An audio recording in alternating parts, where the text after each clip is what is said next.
안녕하세요. 저는 딸아이 하나 키우며 살아가고 있는 평범한 40대 주부입니다.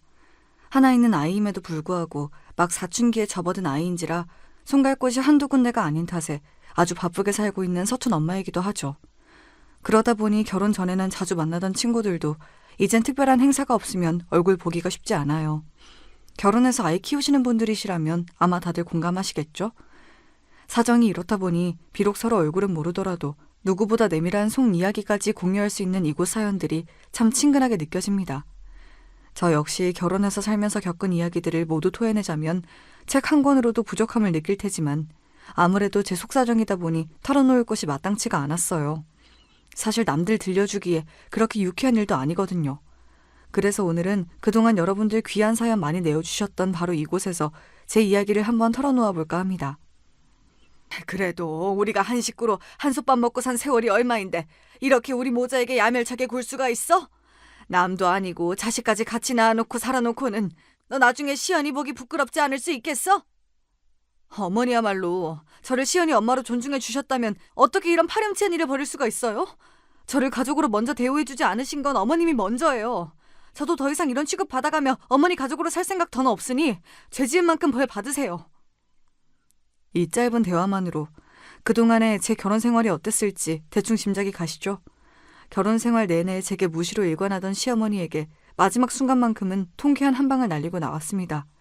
지금껏 누구에게도 속 시원히 얘기해보지 못했던 제 결혼 이야기 한번 들어보시겠어요? 저는 성격이 꽤나 무던한 편입니다.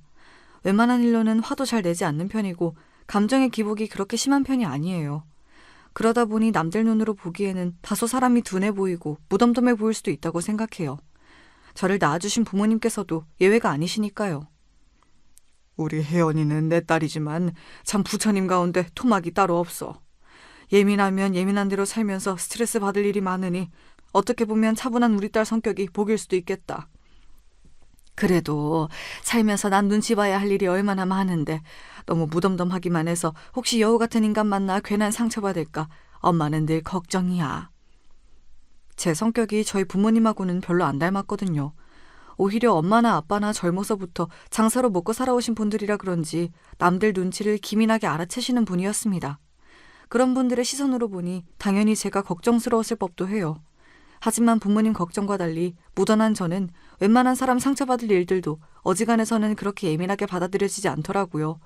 제 나름대로는 제 성격의 장점이라고 생각하는 부분입니다. 결혼할 때도 마찬가지였어요. 남편은 남들 눈을 많이 신경 쓰는 사람이었지만 그래서인지 좀처럼 남들 의견에 흔들리지 않고 뚝심 있게 제 할 일 해나가는 제 성격을 처음에는 참 마음에 들어 했습니다.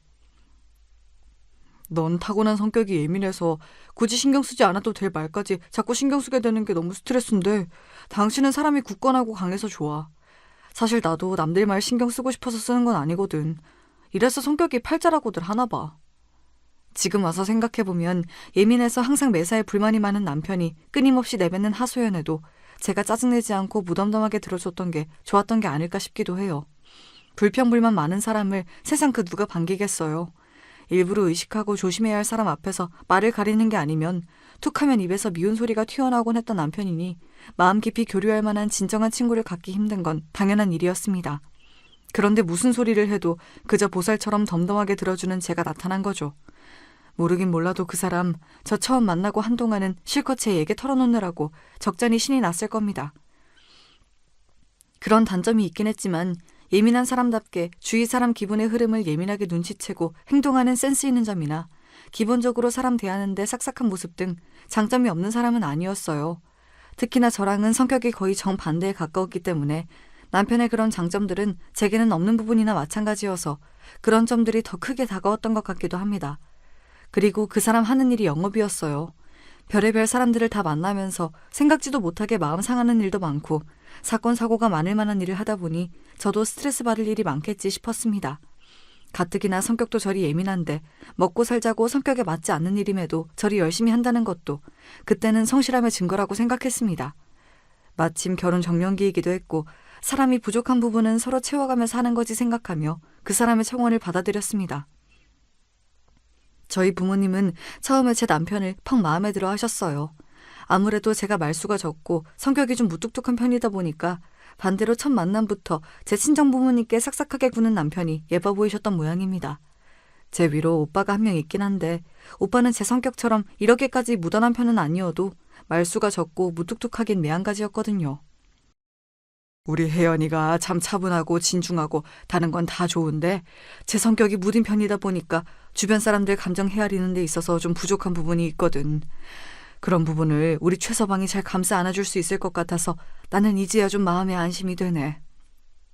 제가 밖에서 있었던 일로 기분이 예민해지거나 속상한 일이 있을 때에도 혜연이가 참 넓은 아량으로 저를 잘 품어주거든요. 저도 이렇게 제 모자란 부분까지 타박하지 않고 잘 감싸 안아주는 혜연이 만난 게 참 제 복인 것 같아요. 저희 서로 부족한 부분 함께 채워주면서 잘 살겠습니다. 제 부모님 앞에서 저를 추켜 세워주면서 기분을 맞춰주는 남편을 보니 저도 마음이 흡족해졌습니다. 저 사람 말 맞다나 참 다른 우리 두 사람이 만났으니 서로에게 부족한 부분은 다른 한 사람이 채워가며 무던하게 잘 살 수 있으리라 그렇게 생각했습니다. 시댁과의 첫 대면도 그리 나쁘진 않은 편이었습니다. 단 한 사람, 저희 시어머니만 빼고 말입니다. 남편은 일남일녀의 장남입니다. 아래로 여동생이 하나 있죠. 처음 시댁으로 찾아간 자리에 시부모님 내외와 시누이까지 다 모여도 단출한 구성이었습니다. 당시에는 아직 시누이도 미혼이었거든요.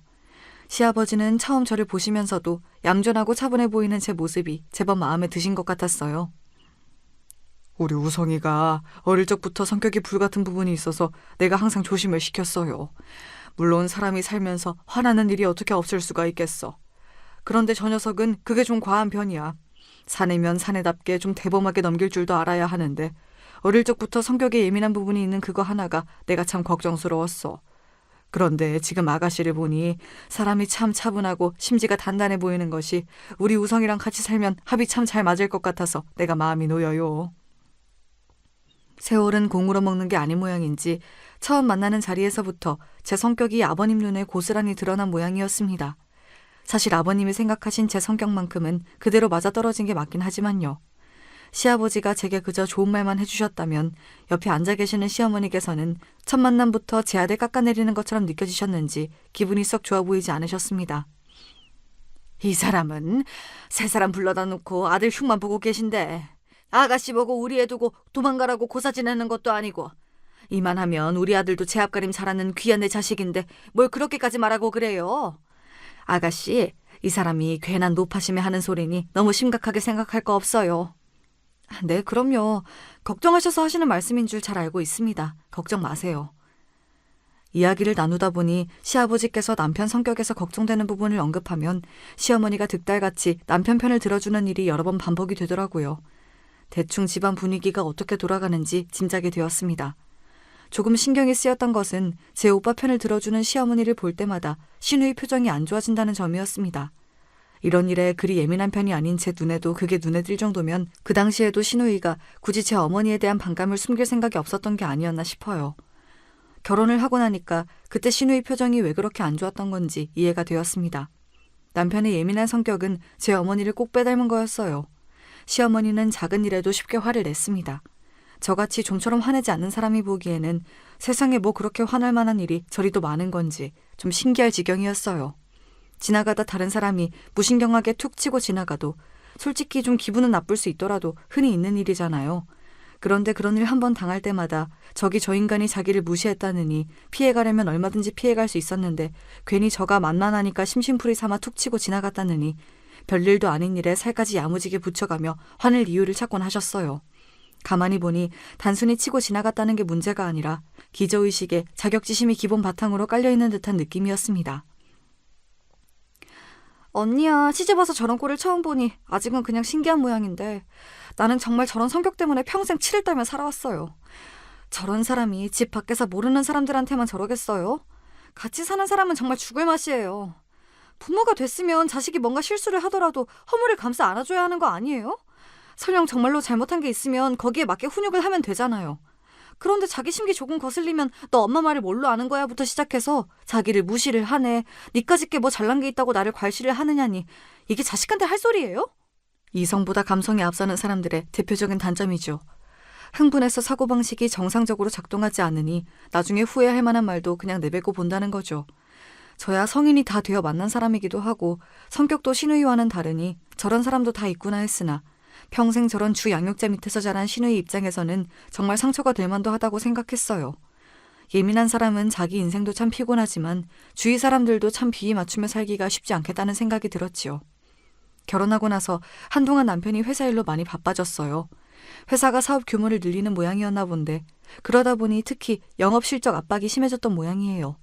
가뜩이나 성격이 예민하기 짝이 없는 사람이 전에 없이 회사로부터 압박까지 당하다 보니 날카로운 성격이 더더욱 뾰족해졌습니다. 결혼 전에도 자기도 모르게 말이 날카롭게 나와서 제 앞에서 흠칫하던 걸 몇 번 본 적이 있는데 상황이 이렇다 보니 말투에 날이 서는 건 어쩌면 당연한 일이다 싶었어요. 당신 오늘 많이 늦었네? 밖에서 힘들었을 텐데 야식이라도 좀 해줄까? 지금 시간이 몇 시인데 야식 타령이야. 가뜩이나 가고 싶지도 않은 술자리 불려다니느라 속에서 구멍이 날 것 같은데 이럴 땐 좀 눈치껏 빠릿빠릿하게 굴 수 없어? 제 딴에는 고생하는 사람 챙겨주려고 한 말이었는데 대번에 남편이 버럭하더군요. 피곤하고 스트레스 받을 일이 많으니 말이 곱게 나오지 않나 보다 싶긴 했으나 그렇다고 그게 걱정해주는 사람 함부로 대해도 된다는 뜻은 아니죠. 제가 성격이 무던하고 상처를 쉽게 받지 않는 편이라고 했지 사람 간의 기본 예의 범절까지 무시당해도 된다는 뜻은 절대로 아니었으니까요. 당신 말이 좀 과하네? 밖에서 힘들었을 거라는 건 이해하지만 그럴수록 제 사람들에게는 언행을 더 조심해야지. 이번 일은 당신이 나한테 분명히 잘못한 거야. 생각 제대로 돌아오고 나서 제대로 사과해줬으면 좋겠어. 그러고는 남편이 집을 들어오든지 나가든지 그만 신경을 딱 끊어버렸습니다. 저도 곰곰이 생각을 하다 보면 제 잘못을 깨닫겠죠. 저야 그동안 제 할 일 하면서 충분히 시간을 주면 될 일이었습니다. 아니나 다를까 그래도 본인이 잘못했다는 건 알았는지 남편이 제 눈치를 어지간히도 보더라고요. 그 기민한 사람한테 처음으로 강하게 제 의사표시를 했는데 신경이 안 쓰이면 그게 더 이상할 일이었습니다. 사실 그러고 나서 제가 뭘 더 한 건 없습니다. 그저 남편을 내버려둔 게 다였어요. 그것만으로도 예민한 사람에게는 대단한 액션을 취한 것 같은 효과가 나오더라고요. 여보, 내가 며칠 전에는 말이 너무 과했지. 회사 일이 고되다는 핑계로 내가 내 감정을 제대로 조절 못한 것 같아. 당신 말대로 밖에서 힘들수록 안에서 내 사람한테는 더 잘해야 하는데 미안해. 화 풀어줄 거지? 그야말로 알아서기는 남편 모습을 보자 대충 이 사람을 어떻게 다뤄야 할지 감이 오더라고요. 무던한 제 성격이 이럴 때 참 좋더군요. 길게 보면 이 싸움의 승자는 항상 제가 될 터였습니다. 남편이 제 눈치를 보는 티가 났던지 시어머니 심기가 매우 불편해졌습니다. 저를 보는 눈이 곱지가 않더라고요. 왜 아니겠어요. 본인은 본인 아들이 세상에서 제일 잘난 사람인 줄 아는데 저 미련 곰탱이 같은 마누라 눈치나 보고 앉았으니 그 불같은 성미에 열불이 안 뻗칠 리가 있었겠습니까? 예, 너 남편 그렇게 기죽이는 거 아니다. 밖에서 고생하는 사람 집 안에서만이라도 마음 편히 지낼 수 있도록 내조를 잘해야지. 너 가만 보면 고민 척하면서 우리 우성이 쥐락펴락하는 게 아주 보통 내기가 아니야. 지금은 그게 네가 이기는 것 같아도 길게 봐서 가정의 평화를 생각하면 그게 현명한 행동이 아니야. 그저 집안 평안하도록 남편 심기에 각별히 신경을 쓰도록 해라. 본인도 그렇게 남편 기살려주는 타입은 아니신 것 같은데 아들 문제에 있어서만은 확실히 객관성을 잃고 계신 것만은 분명해 보였습니다. 내존이 남편 심기니 시어머니 입에서 나오는 그 어떤 단어도 본인과 어울리는 단어가 없다는 걸 알고는 계시는지 모르겠으나 어차피 집으로 돌아가면 안 들어도 될 이야기이기도 하니 그냥 네 대충 대답하고 넘어갔어요. 자기 성격 같으면 혼자서 쌓아도 10대 번은 감정을 쌓을 만한 일인데 정작 당하는 제 반응이 저렇게 심드렁하니 그건 또 그것대로 시어머니 열불을 터지게 만드는 것 같기도 했습니다. 그러나 시어머니 감정은 시어머니 소관이지 제가 어떻게 할 수 있는 건 아니지 않습니까? 매번 저렇게 열내시는 것도 정신 건강에 참 안 좋을 텐데 생각하면서 그 일 역시 무난하게 넘겼어요. 결혼하고 3년 좀 지났을 무렵 저희 부부에게도 귀한 새 생명이 찾아왔습니다. 저희 딸아이인 시연이가 태어난 거예요. 집안의 첫 손자이다 보니 모두 기쁜 마음으로 반겨준 아이였습니다. 신생아가 통잠 자기가 쉽지가 않은데 잘 울지도 않고 밥도 씩씩하게 잘 먹는 게 아주 장군감이었습니다.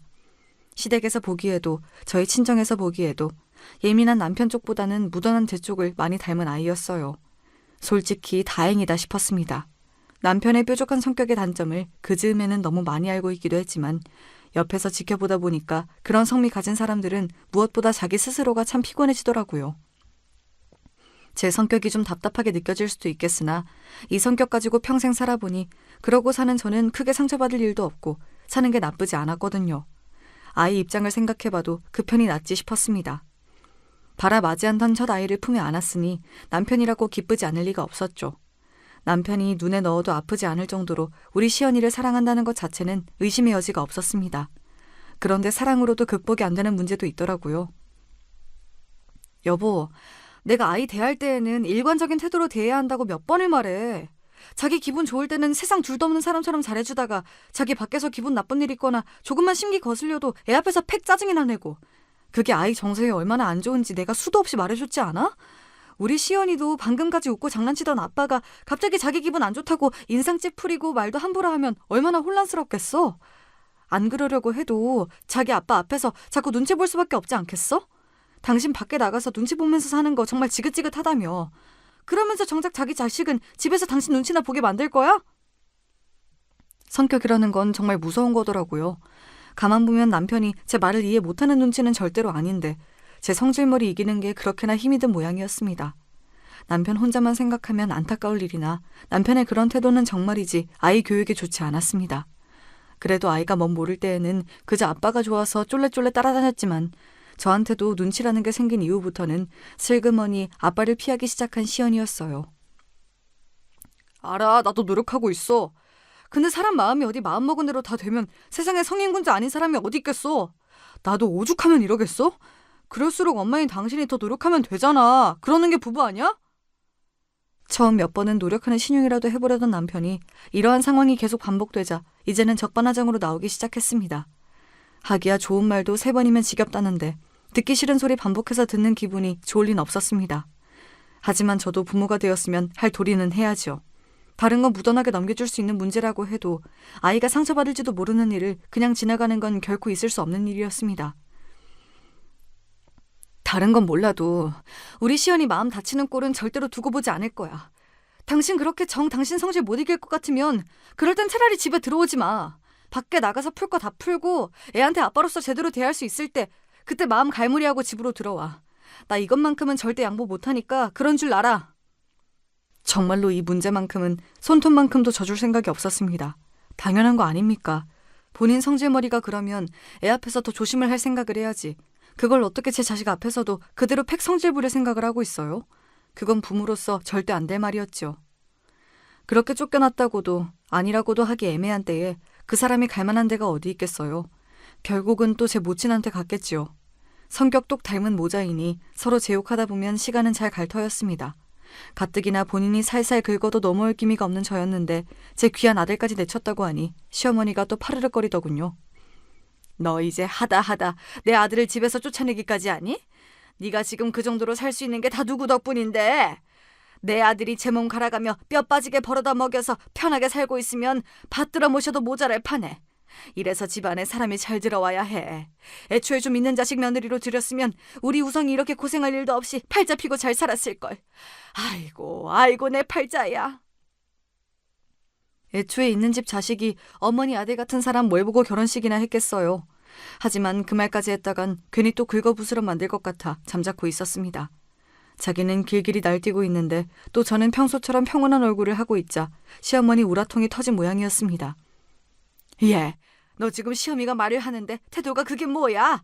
너 정말 내가 그렇게 우스워? 내 아들도 쫓아내더니 이젠 시어미 말도 말같이 들리지가 않는다는 거야 뭐야? 저러다 혈압 터져서 쓰러지는 건 아닐까 싶었습니다. 이번에도 대꾸 안 했다가는 더 큰 난리를 칠 것 같아 제가 차분히 입을 열었어요. 그렇다고 어머님께 한 소리 들었다고 제가 불손하게 굴면 어머니 심기가 얼마나 상하시겠어요. 시연 아빠한테 그렇게 얘기한 건 아이 교육을 위해서 꼭 해야 할 말이었어요. 어머니도 시연이가 정서적으로 불안한 부분 없이 건강하게 잘 자라기를 바라시죠. 요즘 들어 애 아빠가 애한테 하는 태도가 너무한 부분이 많았어요. 길게 보면 결국은 우리 시연이를 위한 일이니까 어머니께서 아량을 보이셔서 조금 더 너그럽게 이해해 주세요. 말이 설명이지 솔직히 달래는 거나 다름없었어요. 다 맞는 말인데도 또 결국 본인이 진 것처럼 느껴졌는지 다시 소리를 지르려는 시어머니를 시아버지가 막아섰습니다. 시어머니가 저렇게까지 말을 하는데도 말귀를 못 알아듣고 잡돌이를 하려고 들어? 어른이 되어서 먼저 잘못한 자식을 꾸중하진 못할 망정 그놈도 이제 애 아범까지 된 마당에 무슨 10살 어린애라도 되는 것처럼 싸고 들어. 싸고 들게. 내가 정말 며느리 보기 민망해서 내가 그놈 그 예민한 성질머리가 언젠간 일을 칠 줄 알았어. 당신도 똑바로 들어. 내 보기엔 당신도 그놈이랑 하는 짓 하나 다를 거 없어. 시아버지 호령에 그제야 시어머니가 깨갱하더라고요. 희한한 게 그래도 시아버지 말씀에는 맥을 못 추는 시어머니였어요. 하기야 그러지라도 않았다면 두 분이 진작 갈라서도 이상할 게 없긴 하죠. 제 딴엔 우리 시연이와 남편 사이가 나중에 돌이킬 수 없는 지경에 이르기 전에 아직 아이가 어릴 때 바로잡을 수 있는 부분은 바로잡고자 남편에게 쓴소리를 한 거였는데 그게 남편 심기를 거스른 모양이었습니다. 남들 보는 눈 신경 쓰는 남편답게 부인이 집에서 내친 것도 자존심이 상하는데 그걸 들은 자기 모친이 제게 한 소리 하는 것까지 아무렇지 않게 넘어간 저이니 그 성질머리에 부하가 치밀어 올랐던 모양입니다. 여보, 내가 당신한테 밖에서 감정 정리하고 들어오라는 건 그렇게 감정을 다스리고 집으로 잘 돌아와서 우리 시연이랑 잘 지내보라는 뜻이었지. 이렇게 당신 멋대로 마음대로 외박하라고 한 소리가 아니야. 이래도 불만이고 저래도 불만이면 도대체 뭘 어쩌라는 거야?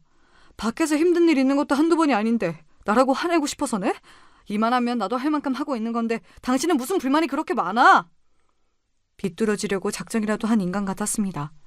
이래서 사람 고쳐 쓰는 게 아니라고 하는 건가 싶었어요. 무엇보다 저로서는 남편의 심리가 당최 이해가 가질 않았습니다. 그럼 앞으로도 이렇게 자기 성질 다스리기 힘들면 저랑 저희 딸 안 보고 살기라도 하겠다는 거예요, 뭐예요? 그렇게 남편이 밖으로 나도는 날들이 많아졌어요. 마음 들 곳이 없어지니 제가 갈 곳이라고는 결국 친정뿐이더라고요. 차마 친정 부모님 걱정시킬까봐 못하던 이야기를 받아주던 건 하나뿐인 오빠였습니다. 오빠, 내가 나 살기 바쁘다고 친정 문제에 너무 관심이 없었지. 자식이라고 달랑 우리 둘뿐인데 오빠한테 부모님 문제 다 밀어놓기만 하고 내가 정말 미안해. 내가 너 어떻게 사는지 모르는 것도 아닌데 별소리를 다 한다. 제 가정 이러고 사는 게 다 그런 거지. 나라고 뭐 크게 다를 것 없어. 원래도 오빠나 저나 말수가 많은 편은 아니었기 때문에 그리 살가운 남매 사이는 아니었지만 아무래도 각자 가정을 이루고 나니 더더욱 둘이서만 얘기할 기회가 없더라고요. 오빠도 저희 친정엄마 통해 대충 제 상황을 듣기야 했겠지만 제게 직접 듣는 저희 시댁 소식은 또 다르게 느껴지는 모양이었어요. 사실 남편이나 시모나 성격이 그 정도일 줄은 몰랐던 것 같았습니다. 제 이야기를 듣는 오빠 얼굴에 어느새 수심이 가득 들어찼습니다. 시연이 아빠가 보기보다 성격이 더 예민한 부분이 많은가 보다. 남자가 그러면 부인이 많이 고생스러울 텐데 네가 중간에서 새우등 터지고 있는 건 아니야?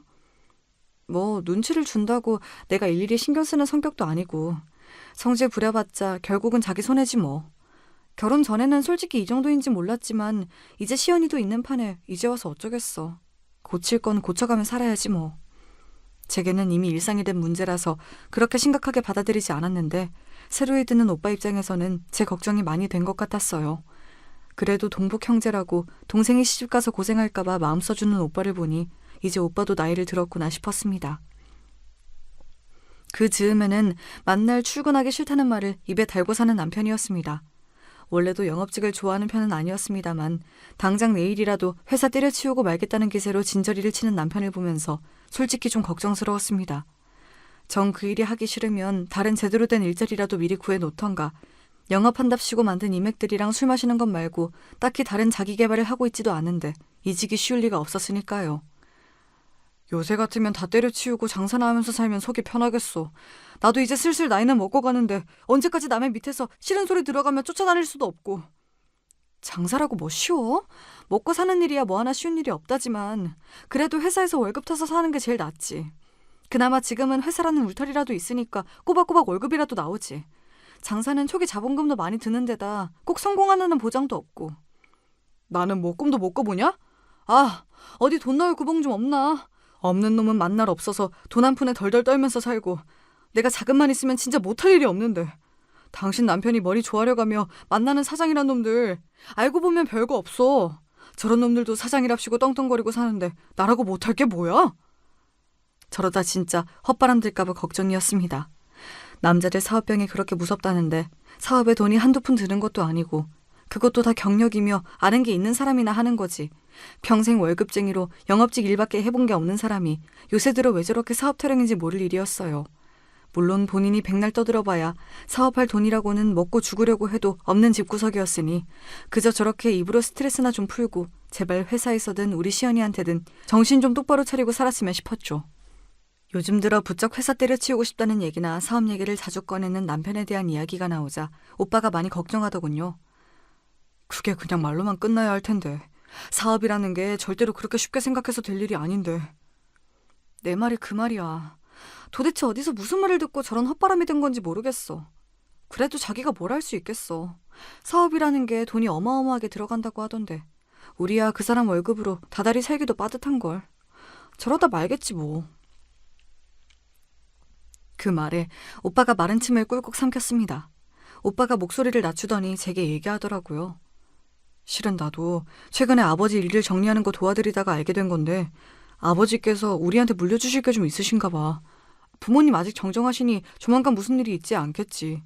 하지만 네 말대로 지금이야 어디 비빌 데가 없으니 그저 말뿐이라고 해도 생각지도 못한 목돈이 너한테 생겼다는 말 들으면 어떻게 반응할지 몰라. 사람이라는 게 돈 앞에서는 어떻게 나올지 알 수가 없더라. 내가 이런 말 한다고 너무 서운하게 생각하지 말고 오빠로서 혹시나 하는 노파심에 하는 말이니까 조심은 해두는 게 좋을 것 같아서.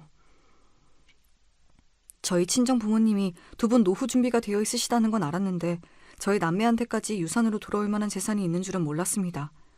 얘기 들어보니 그동안 오빠도 몰랐던 것 같고요. 평범한 중산층 가정에서 자란 저희이니 당연히 그렇게 생각할 법했어요. 저희 친정 부모님도 다 키운 자식들에게 경제적으로 기대지 않으셨고 그건 저희 역시 마찬가지였거든요. 몰랐던 소식을 들어서 조금 놀라긴 했으나 오빠 말에 기분이 나쁘진 않았습니다. 그동안 제가 들은 남편과 시어머니 이야기를 종합해보면 오빠가 저런 결론을 내리는 것도 무리는 않을 테니까요. 거기다 오빠 걱정에 타당한 부분도 있었죠. 제가 부모님께 얼마나 받을 수 있을지는 알 수 없더라도 가뜩이나 회사 관두고 싶다는 말을 달고 사는데 제 주머니에 돈이라도 들어오면 과연 그 앞에서 남편이 평정심을 유지할 수 있을지 당장 저조차도 의심스러웠으니까요. 오빠와 그런 이야기를 주고받을 때까지만 하더라도 유산에 대한 이야기를 전혀 실감하지 못했어요. 친정 아버지께서 그렇게 갑작스럽게 떠나실 줄 알았더라면 아버지 얼굴 한 번이라도 더 뵈러 갔어야 하는 건데 하나뿐인 딸로서 부족함이 많았던 것 같아 가슴이 많이 아팠습니다. 정말이지 상상도 하지 못했던 비극적인 사고였습니다. 갑작스러운 아버지의 사고 소식에 온 친정 식구들이 슬픔에 잠겼으나 그래도 길게 고통받지 않으시고 일찍 편안해지신 거라고 생각하자며 미어지는 가슴을 부여잡고 애써 서로를 다독였습니다. 당연히 저희 집안의 유일한 사위이니 남편도 상주로서 함께 빈소를 지켰어요. 아버지가 그동안 쌓은 인망이 좋으셔서인지 3일장 내내 조문객이 끊이지 않아 저희 가족은 아버지를 보내드린 슬픔에 온전히 잠겨있을 여유가 없을 정도였습니다. 워낙 찾아오시는 분들이 많으시니 그분들 하시는 말씀을 저희가 다 듣고 있을 새도 없었고요. 아무래도 그때였던 것 같아요. 생각지도 못하게 제 부인이 제 장인으로부터 거액의 유산을 물려받을지도 모른다는 소식을 듣게 된 건 말이죠. 아까 장인어른 옛날 동료분께서 하시는 말씀을 들어보니까 장인어른께서 예전에 투자해둔 변두리 건물이 시세가 많이 올랐다고 하시더라고. 당신 왜 그런 얘기 안 했어? 나도 몰랐으니까. 나나 오빠나 우리 엄마 아빠한테 그런 거 바란 적 없어. 돈 얘기 중요하다는 거 나도 아는데 우리 아직 상중이야. 나중에 정리를 할 때 하더라도 아버지 가신 지도 얼마 안 됐는데 나 이런 얘기하는 거 불편해. 가뜩이나 장래 내내 거의 밤을 새다시피 해서 신경이 곤두서 있었는데 은근슬쩍 유산 욕심을 보이는 남편이 마뜩치 않아 말이 곱게 나가지 않더라고요. 본인 부모여도 상중에 나한테 저런 소리를 할까 싶어 솔직히 좀 실망스럽기도 했습니다. 어차피 받을 유산 며칠 늦게 물어본다고 어디 가는 것도 아닌데 꼭 이런 타이밍에 저렇게 눈치 없이 굴어야 하나 싶었죠. 평소에는 그렇게 남들 눈치를 살피면서 돈 욕심 때문에 그런 생각도 못하는 건지 아니면 할 필요도 없다고 생각하는 건지 하여튼 마음에 드는 게 하나도 없었어요. 오빠가 전에 걱정하면서 해주던 얘기도 생각나고 머릿속이 복잡해졌습니다. 그렇게 장례가 끝나고 본격적으로 유산에 관한 이야기가 나오게 되었어요. 전에 오빠한테 들었던 이야기도 있고 해서 일단 그 자리에 남편은 동석하지 않고 친정엄마와 저희 남매 둘이서 먼저 이야기를 시작했습니다. 너희 아버지 사고로 보상금이 나온 건 알고 있지? 돈이 아무 죄가 없다지만 솔직히 내가 그 돈 갖고 있고 싶지가 않구나. 나야 지금 사는 이 집도 있고 나 죽을 때까지는 모자라지 않을 만큼 그 사람이 생활비도 남겨줬고 너희한테 따로 얘기는 한 적 없는데 예전에 너희 아빠가 거래하던 사업체가 부도가 나는 바람에 현금 대신 부동산을 하나 받은 적이 있어. 그게 그 당시에는 워낙 총구석의 낡은 건물이라서 사실 돈 될 만한 건 아니었는데 우연찮게 그 주변에 리조트가 들어서게 되어서 생각지도 못하게 시세가 많이 올랐더라고. 우리가 다른 건 가진 게 없고 줄 거라고는 그거 하나뿐이라 이참에 보상금 나온 거랑 같이 너희들한테 나눠줄까 한다. 남편이 들었다던 얘기와 거의 비슷했습니다. 자식들도 모르는 이야기를 어른들끼리는 잘도 아시는구나 싶었습니다. 저희 남매가 그동안 부모님 재산이 관심이 없어도 너무 없기도 했고요. 그렇게 조용히 고개만 주걱거리던 저희 남매는 친정엄마가 말씀하신 유산 규모에 그만 입이 떡 벌어졌어요. 14억이요? 그래, 부동산 처분한 거랑 보상금 합치니 그 정도 되더구나. 상속세며 세금 다 뗀 금액이 그만큼이니까 너희 둘이 각각 7억 정도라고 생각하면 된다. 복잡한 건 너희 아버지 생전에 함께 처리를 했으니 니들이 달리 신경 쓸 건 없고. 예상보다 금액이 너무 컸습니다. 태어나서 구경도 해본 적 없는 큰 돈이었어요. 저희 부모님한테 그만한 돈이 있다고 생각도 해본 적이 없어서 정말 놀랐습니다. 그건 오빠도 마찬가지였어요. 돈이야 많으면 많을수록 좋은 거지만 아버지가 갑작스레 가시게 되어 받은 돈이라 생각하자 명구스럽기도 했습니다. 친정집을 나서면서도 아직도 정신을 못 차리고 있는데 오빠가 대뜸 제 어깨를 부여잡았습니다. 혜연아, 오빠가 했던 말 기억하고 있지? 대본에 무슨 뜻인지 알아들었어요. 오빠의 걱정이 현실이 되었으니 제게 당부의 말을 하는 것도 무리가 아니었습니다. 저는 마른 침을 꿀꺽 삼키고는 오빠에게 다부지게 고개를 끄덕였습니다. 그러고 며칠 고민을 하긴 했습니다만 그렇다고 언제까지 남편한테 아버지 유산 얘기를 하지 않을 수만은 없었습니다. 제 눈치만 살피고 있긴 했지만 은근히 유산에 대한 이야기에 이미 관심이 쏠려있던 남편이었어요. 모르면 모를까 자기도 들은 게 있는데 제가 아무 말 않고 있으니 저도 어지간히 속이 탔을 겁니다. 아버지 유산 말인데 우리도 몰랐는데 아버지 앞으로 되어 있던 건물을 처분하셨나 봐. 그게 값을 잘 받아서 생각보다 받을 게 많은 것 같고. 얼마나 되는데? 오빠랑 똑같이 나눠서 7억 정도 된대. 7억? 남편 눈이 튀어나오는 줄 알았습니다. 왜 아니겠어요. 7억이 한두 푼도 아니고 생각지도 못했던 거에게 남편 눈이 번들거리는 것이 불안했습니다. 하지만 남편이랑 계속 같이 살지 않을 것 같으면 몰라도 앞으로 쭉 같이 살 거면 말을 하는 게 맞긴 했어요. 제가 반대 입장이라도 남편이 유산에 대한 얘기를 안 하면 괘씸하게 느껴졌을 테니 아버지 유산에 대해 말한 것 자체는 잘못이라고 생각하진 않습니다. 제가 유산에 대한 말을 한 지 겨우 하루밖에 지나지 않았는데 시어머니가 저희 집으로 찾아오셨어요. 어찌나 사이 좋은 모자인지 곳에 그 얘기를 미주알 고주알 다 털어놓은 모양이었습니다. 너 그렇게 큰 돈이 생겼다면서 어떻게 나한테 한마디도 안 할 수가 있니? 이게 어디 보통 일이니? 당연히 집안 어르신들한테 말씀을 드려야지. 제 아버지가 저 주신 돈인데 제가 그걸 왜 시모한테 보고해야 합니까? 두 모자가 무슨 말을 했는지 정확하게는 알 수 없어도 결코 좋은 방향이 아닐 거라는 것 정도는 그간의 행태로 충분히 알 수 있었어요. 아니나 다를까 시어머니가 대뜸 그러더군요. 그게 적은 돈도 아니고 그런 돈은 가만히 놀리는 거 아니다. 내가 그동안은 굴릴 만한 돈이 없어서 얘기를 안 했는데 실은 내 지인 통해서 아주 좋은 투자처가 하나 생겼거든. 그게 끼워주기만 하면 수익률은 무조건 보장되어 있는 건데 내가 먹고 죽으려고 해도 거기 넣을 돈이 없어서 잠도 안 왔더랬어. 그런데 이렇게 다시 없을 기회가 오다니 우리가 돈복이 아주 없는 건 아닌가 보다. 저희 아버지 유산인데 왜 우리 돈복이 되는 건지 모를 일이었습니다. 평소에 그렇게 마음에 안 차는 며느리 남처럼 대하시더니 뽑아먹을 게 생기니 제 돈이 당연히 당신 돈인 것처럼 말하는 것도 못마땅했죠. 그런 쪽으로는 생각을 안 해봐서요. 그리고 세상에 무조건적으로 수익률이 보장된 투자처라는 게 어디 있겠어요. 다들 자기 사업에는 그런 식으로 얘기하겠죠. 얘가 뭘 몰라도 이렇게 몰라? 그 돈 그냥 은행에 처박아두면 물가 오르는 만큼 손해인 거야. 그래, 어머니 지인분 나도 아는 분인데 그분이 돈 관련해서는 정말 확실한 분이셔. 절대 당신 원금 손해보는 일 없을 테니까 믿고 맡겨도 돼. 고양이한테 생선을 맡기지 저들 모자를 어찌 믿고 돈을 맡기라는 건지 참 기가 찼습니다. 하지만 제 입장에서도 반드시 확인하고 넘어가야 할 부분이 있었죠. 저한테도 저희 아버지께서 물려주신 귀한 돈이에요. 당연히 제 의사가 제일 중요한 거 아니에요? 해주신 말씀은 생각은 해볼게요. 그렇게 두 모자 피말리는 며칠의 시간이 더 지났어요. 그 사이에도 그 둘에게 얼마나 들볶였는지 모릅니다.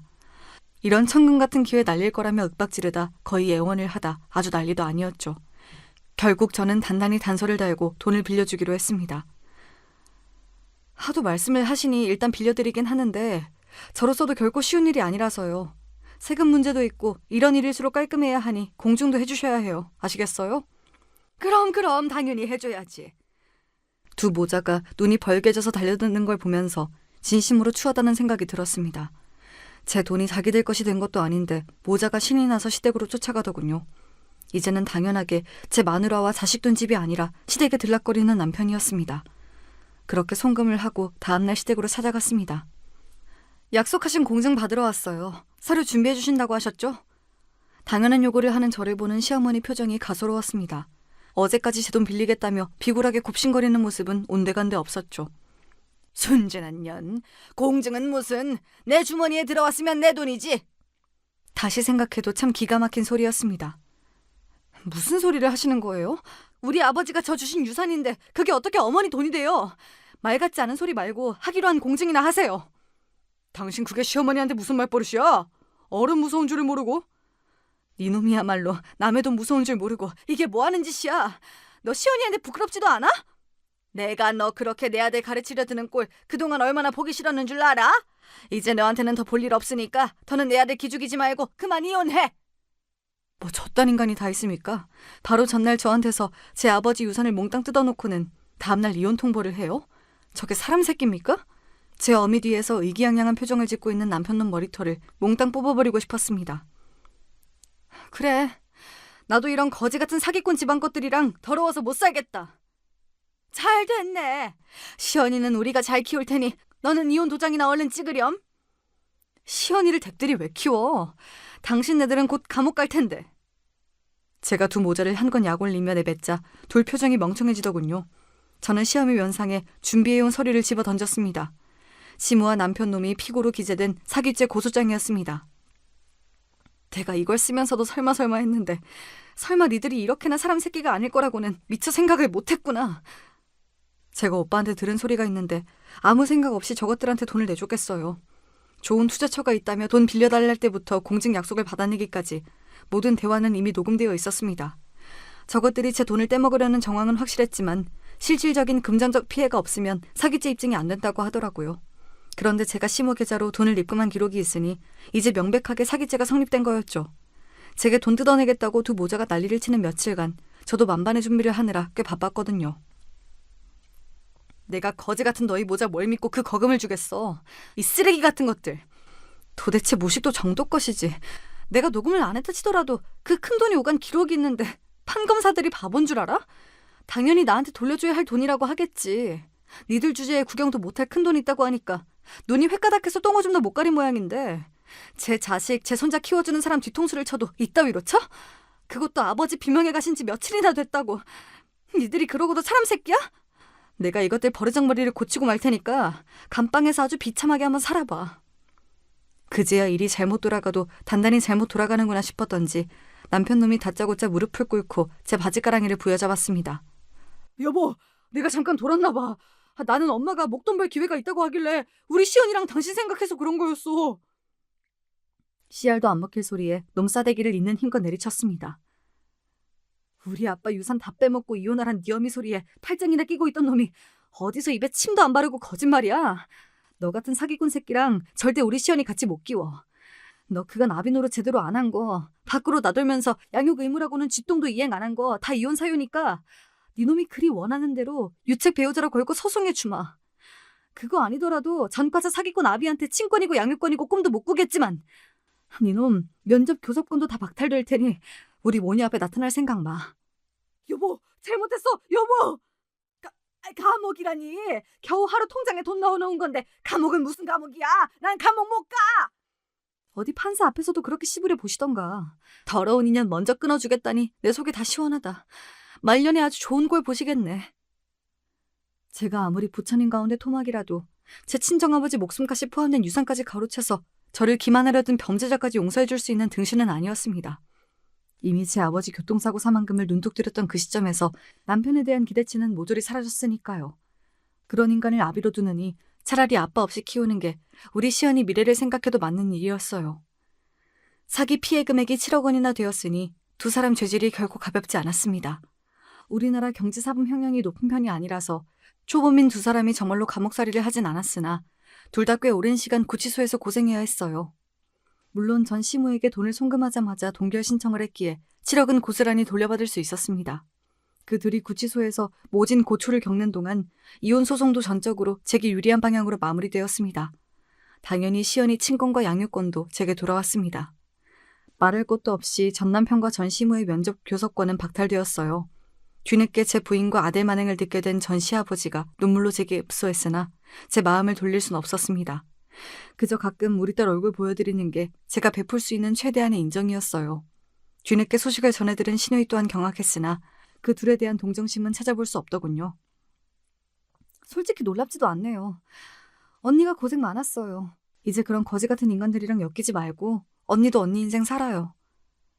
그렇게 오래 구치소 신세를 졌는데 전과가 없다 한들 그 두 사람 남은 인생이 평탄할 리가 없었습니다. 전 남편은 직장에서 해고되었습니다. 그렇게 다니기 싫다고 연부를 외던 직장인이 뭐 잘된 일이네요. 전 시무야 더했죠. 아줌마들이 얼마나 소문에 민감한데 구치소 신세까지 진 노인네를 저들 사이에 끼워주겠어요. 집 밖에서 얼굴도 들고 다니지 못하니 집구석에 처박혀 폐인처럼 산다는 소식은 전해 들었습니다. 제게 경고를 하면서도 설마 동생이 이렇게 참담한 일까지 겪게 될 줄은 몰랐던지 잘못한 거 하나 없는 저희 친정오빠가 제 얼굴을 못 보더라고요. 오빠 아니면 정말 험한 일을 당할 뻔했다며 그저 고맙다고 서로를 다독여 주었어요. 친정엄마도 괘씸한 전남편 모자의 행태에 분기탱찬하셨으나 그런 인간 쓰레기들 딸과 손녀 앞에서 치워버린 것만으로도 잘했다며 제 이혼을 전적으로 지지해 주셨습니다. 그렇게 전남편과의 인연은 완전히 끝이 났어요. 어떻게 제 자식 키우는 사람을 상대로 철천지 원수에게도 못할 그런 극악무도한 행동을 벌인 건지 지금으로서도 이해가 되지 않습니다. 이제 완전히 남이니 그런 인간을 이해하고 말고도 할 것 없지만요. 아이를 불안하게 만들던 아비가 곁에 없어서인지 시연이도 정서적으로 빠르게 안정을 찾아갔습니다. 항상 제 엄마를 첫 번째로 생각해주는 사랑스러운 엄마 껌딱지 딸이에요. 그래, 나한테는 우리 시연이만 있으면 된다. 그 마음으로 두 모녀가 오순도순 살아가고 있습니다. 그렇게 오늘도 저희 두 사람의 소중한 하루하루가 쌓여가고 있어요. 결국 파국으로 끝난 저의 결혼 생활 이야기는 이쯤에서 마무리할까 합니다. 속 이야기를 다 털어놓고 나니 조금 가벼워진 것도 같네요. 누구에게도 쉽게 말할 수 없었던 이야기 끝까지 함께 해주신 여러분 정말 감사합니다.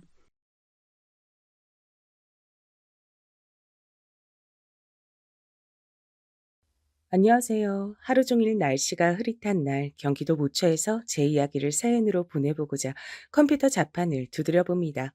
겉으론 그저 평범하게 나이든 아줌마에 지나지 않아 보이는 저에게도 나름의 사연이란 게 있었죠.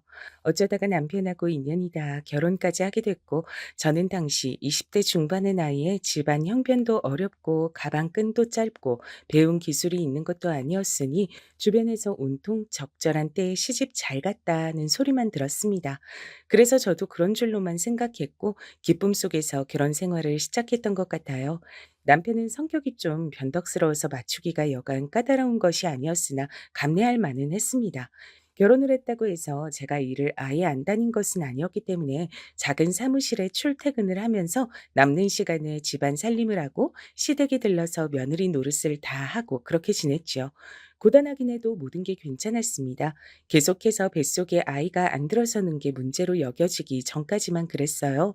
결혼하고 나서 3년이 지날 무렵부터 아이 소식이 아직도 없다는 것을 시댁 측에서 이상하게 여기기 시작했습니다. 그러면서 절 향한 멸시, hir난, 구박이 시작됐던 것 같아요. 저도 답답해서 미칠 노릇이었습니다. 제발 뱃속에 아이가 찾아왔으면 한다고 매일 밤마다 빌었지만 한 번도 소식이 없었어요. 당시에 제가 느끼기에 남들은 결혼 3년째 아직 아이가 없는 경우는 생겼다가 유산한 경우밖에 없던데 전 그런 것조차 없었으니 이루 말할 수 없이 속상했습니다. 누구보다 당사자인 제가 가장 속상했지만 시댁 식구들은 절 향해 아이도 못 갖는 주제에 끈질기게 며느리 자리만 지키면서 버텨대든 철면피라고 그렇게 부르며 손가락질을 했습니다. 여보, 남들은 별로 어렵지 않게 갖는 게 이세 같던데 왜 우리 부부한텐 아직도 소식이 없을까요? 글쎄, 삼신 할망구가 우리 집을 못 찾아오나 보네. 길치가 따로 없어. 하지만 그런 상황 가운데 초조해하며 하루하루 피가 말라가는 건 저뿐인 듯 했습니다. 남편은 강 건너 불구경을 하듯 항상 태도를 그렇게 굴었죠. 제가 시댁 식구들에게 구박을 심하게 받는 것도 남편은 알았지만 그건 역시 남일 보듯이 굴었습니다. 그렇기나 부부간에 유대감이 없는 남자였는데 전 그런 것도 당시에 고려하지 못하고 그저 제가 떨어지지 않기 위해선 꼭 붙잡아야 할 유일한 생명줄인 것 마냥 남편을 그렇게 여겼던 것 같아요.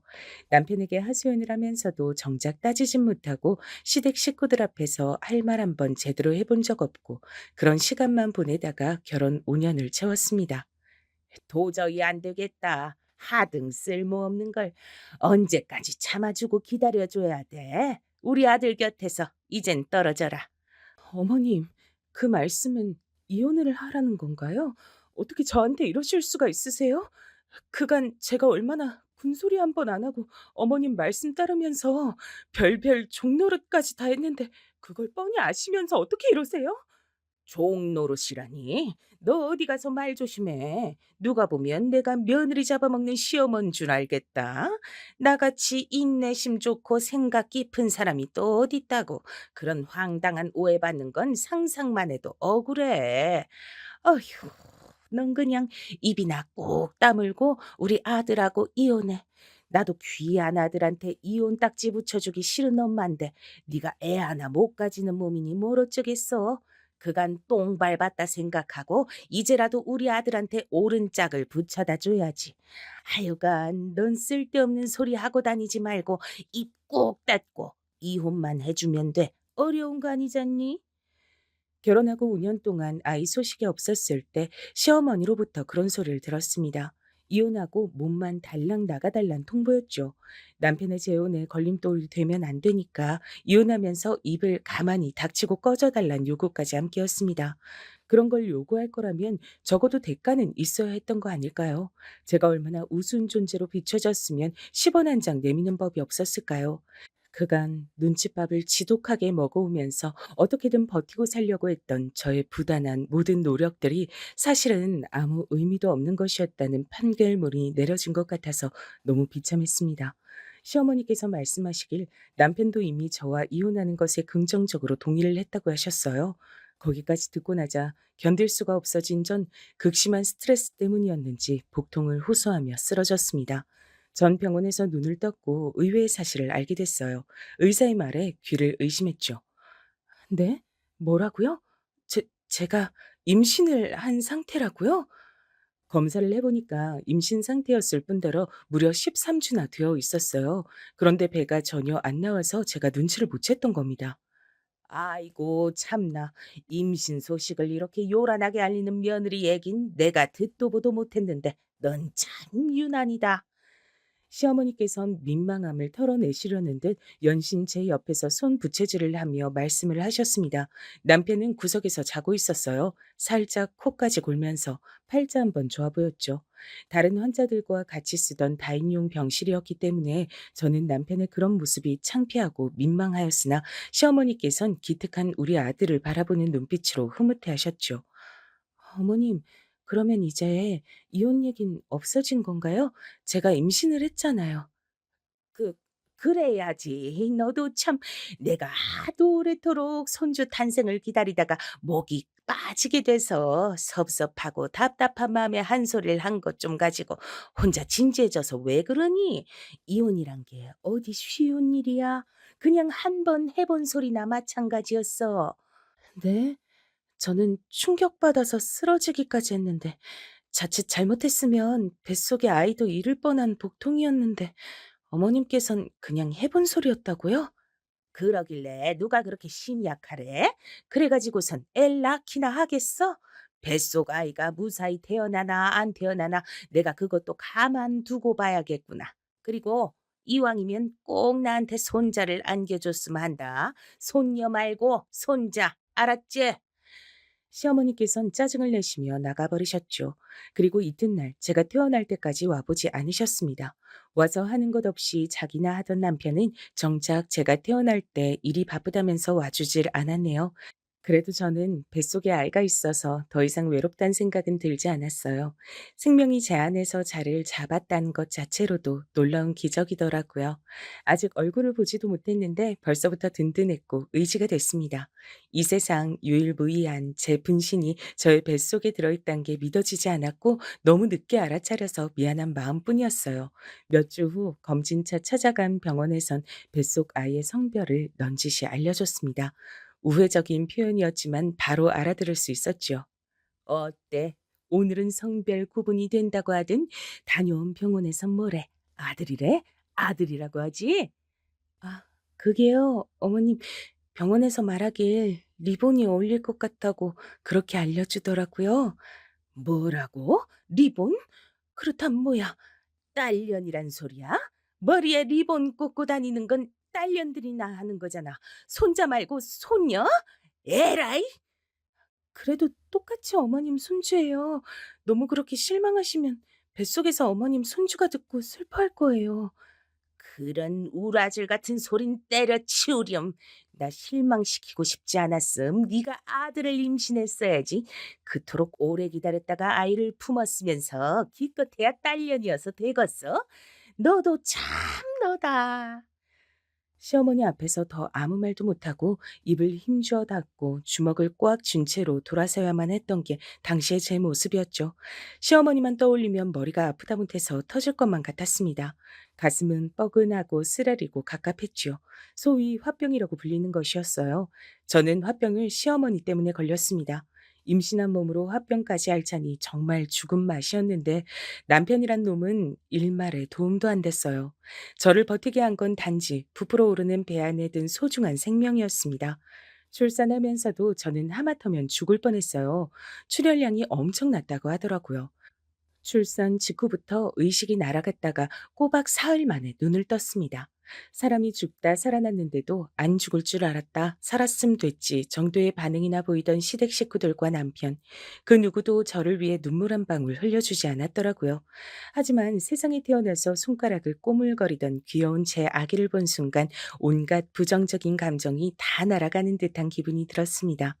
제 딸 수정이는 존재만으로도 절 힘나게 하는 아이였습니다. 아들이 아니면 뭐 어떤가 싶었어요. 저도 어차피 딸로 태어나 살아본 적밖에 없었으니 같은 여자로서 수정이와 잘 통하는 모녀 관계가 될 것 같았습니다. 애지중지 길렀어요. 절 향해 배시시 미소를 짓는 수정이를 보면 세상의 모든 근심이 씻겨 내려가는 듯 했습니다. 그리고 수정이는 아기 때의 얼굴이 친탁을 한 외모였어요. 시어머니께서 의심의 여지 없이 당신의 친손녀라고 인정하실 수밖에 없었을 정도였습니다. 얼굴이 시댁 식구들과 완전히 똑같은 계열이었거든요.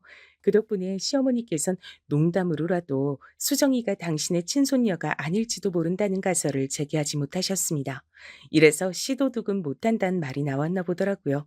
얼굴은 신기할 정도로 친탁을 했지만 그 외에는 전부 그렇지 않았어요. 수정이는 그 어느 쪽도 닮지 않았고 자기만의 독자적인 성향을 구축해가는 아이였습니다. 수정이가 초등학생 때부터 이미 제가 심적으로 의지를 많이 했으니 얼마나 똑부러지고 영민한 아이였는지 두말할 필요도 없겠지요. 전 시어머니께서 수정이에게 이런 말씀을 하셨던 순간이 두고두고 안 잊혀져요. "예, 수정아. 넌 동생 안 갖고 싶으니? 남동생이 있으면 좋을 것 같지? 할미 생각은 그런데 우리 수정이 남동생 안 갖고 싶을까?" 제 쪽을 힐끗 눈짓하면서 그러셨어요. 제가 둘째를, 그러니까 아들을 못 낳고 있다는 것을 비난하시고 눈치를 주고 싶으셔서 시어머니께서 그렇게 구시는 것이었는데 여느 때처럼 저는 화병으로 타들어가는 속만 붙잡으며 애써 외면을 했건만 수정이는 똘망똘망한 눈빛과 목소리로 이렇게 대답을 하더군요. "안 가지고 싶어요." 수정이 얘가 왜 이럴까? 넌 그러면 평생 동생이 안 생기고 너 혼자여도 괜찮단 소리야? "네. 동생 없어도 괜찮아요. 할머니는 안 괜찮으신 거예요?" "이 할민 당연히 안 괜찮지. 수정아, 집안에 원래 딸만 있으면 안 되는 법이야. 아들도 있어야지. 너 혼자 이렇게 외동딸로 계속 자라면 우리 집안은 어떡하라고. 우리 집안의 대가 끊길 수도 있어. 되는 남자가 있는 법인데 그니까 얼른 아들이 생겨야 좋은 거다. 이 할미가 우리 수정이한테 얼마나 남동생을 만들어주고 싶은지 몰라. 네 엄마가 협조를 안 해줘서 그렇지." 할머니, 그러면 할머니가 낳으세요. 우리 엄마한테 남동생 낳으라고 하지 마시고 할머니가 낳으시면 되잖아요. 수업 시간에 선생님이 그랬는데 원래 필요하다고 직접 말을 한 사람이 행동하고 실천을 해야 맞는 거래요. 그게 바로 솔선수범이라 그랬어요. 저 잘 배워왔죠? 시어머니께선 귀가 터질 듯 붉게 달아오른 채였고 전 놀란 가슴이 미친 듯이 뛰고 있었습니다. 어른들을 놀라게 만든 제 딸 수정이는 정작 태연자약하기만 했죠. 수정이 때문에 저는 놀라는 일의 연속이어서 심장이 남아나질 않았는데 그러면서도 한편으로는 속이 어느 정도 시원해졌던 게 사실이었어요. 화병으로 뭉친 것들이 때마다 풀리는 감각이었습니다. 수정이가 자랄수록 영특해져서 도저히 당신께서 이겨먹을 수가 없자 시어머니께선 이 점을 몹시 분하게 여기셨어요. 도대체 애 교육을 어떻게 시키는 거야? 네가 애한테 나만 보면 비꼬고 놀려먹으라고 지시를 내린 거 아니야? 애를 단단히 그런 식으로 잘못 교육시켜 놓은 거 아니냐고? 어머님, 매번 저한테 애 교육 문제로 이렇게 말씀을 주셔봤자 소용이 없어요. 수정이는 워낙 애가 알아서 잘하기 때문에 제가 건드릴 것도 없고요. 제가 어린 자식한테 뭐 자기 할머니한테 대들라고 가르칠 이유도 없습니다. 그럼 네가 시킨 것도 아닌데 매번 애가 저렇게 나만 보면 어떻게든 날 이겨먹고 내 혼을 쏙 빼놓는다는 게 말이나 돼? 애가 타고나길 저런 거라고? 그렇다면 필시 널 닮아서 저런 것이겠구나. 네가 날 원망하니까 애가 그 점을 빼닮은 채로 태어난 게야. 너랑 반박이니까 당연히 네 책임이지. 저는 어머님께 이만하면 순종적인 며느리로 살아왔다고 생각하는데 아이가 절 닮았다니요. 그건 말도 안 되는 억측이세요. 애가 널 안 닮았음. 그럼 누굴 닮아서 저러는 건데? 설마 우리 아들? 에이, 그건 아니지. 우리 아들은 말주변이 썩 대단치도 않은데. 팔이 한없이 안으로 굽어도 차마 당신의 아들을 똑똑한 달변가라고 포장하시기엔 무리였나 봐요. 시어머니께선 수정이의 청산 유수가 남편을 닮아서 그런 건 절대 아닌 것 같다고 당정 지으셨습니다. 그리곤 끝내 애가 돌연변이 같다고 하셨죠. 시어머니 입장에선 갈수록 통제가 어려워지는 말썽쟁이 돌연변이 수정이가 저에겐 기쁨과 웃음만 안겨주는 존재였어요. 수정아, 자꾸 할머니 곤란하게 만들면 안 돼. 알았지? 왜? 할머니는 엄마를 항상 곤란하게 만들잖아. 그래서 할머니가 무슨 말을 하면 엄마가 곤란한 표정을 짓잖아. 근데 나는 왜 할머니 곤란하게 만들면 안 돼? 그, 그건 암튼 안 돼. 할머니는 집안의 최고 어른이시잖아. 최고 어른이면 모범을 보여야 하는 거 아니야? 책에서 봤는데 윗물이 맑아야 아랫물도 맑은 거래? 저는 어렸을 적에 농담으로라도 똑똑하단 소리를 못 들어본 아이였거든요. 아둔했죠. 착하단 소리는 많이 들어봤지만요. 세미도 약했고 집안 형편 때문에 학교도 대충 다녔다 보니까 글자도 늦게 익혔습니다. 그랬던 저였기에 제가 낳은 딸이지만 너무나도 신기했어요. 이런 영특하다 못해 발칙하게 느껴지는 생명체를 제가 낳았다는 게 믿어지질 않았답니다.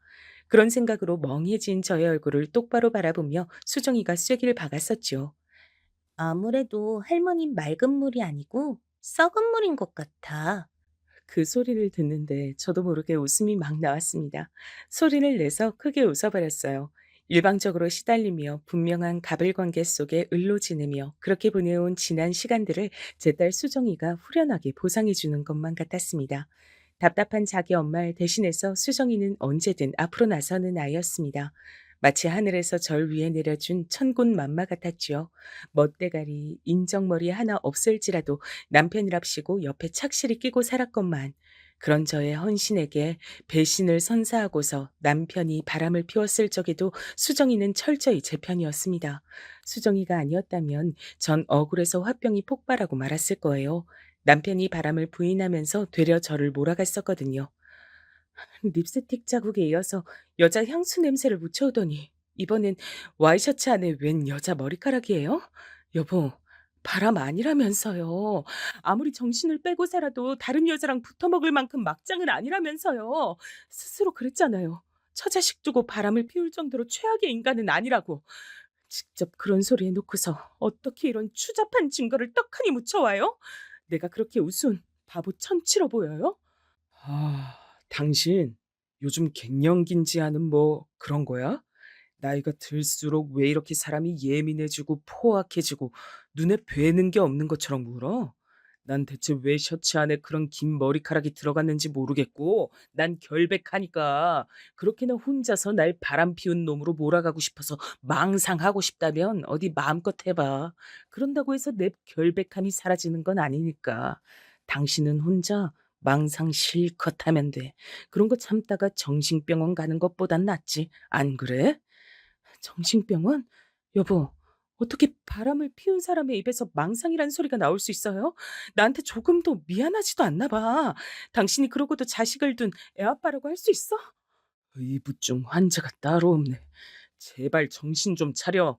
슬슬 당신의 이런 의심 지겹다 못해서 짜증이 나려는 참이니까 홧김에 정신병원에 넣어버리는 수가 있어. 저는 남편이 그렇게 나오니까 덜컥 겁이 나서 무서워졌어요. 꼼짝을 못했죠. 제 친정은 힘이 없었고 전 항상 덜 아픈 손가락 취급받는 자식이었기 때문에 그 어떤 원조나 비호도 받아본 일이 없었습니다. 궁지에 몰리는 이런 순간에 도움이나 조언을 청할 곳도 없었어요. 그러나 그때 나서준 것이 바로 제 딸 수정이었습니다.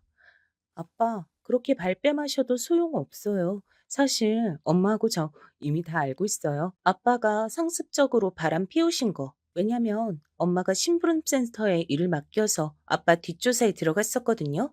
그래서 진작에 다 알고 있었어요. 증거도 더 가지고 있었고요. 뭐라고? 심부름센터? 내 뒷조사?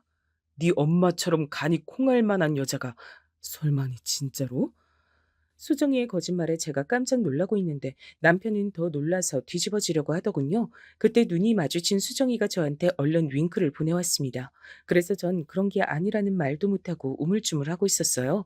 그런데 남편이 다 이실직고를 한 겁니다. 오라, 그래. 진작 알고 있었단 거지?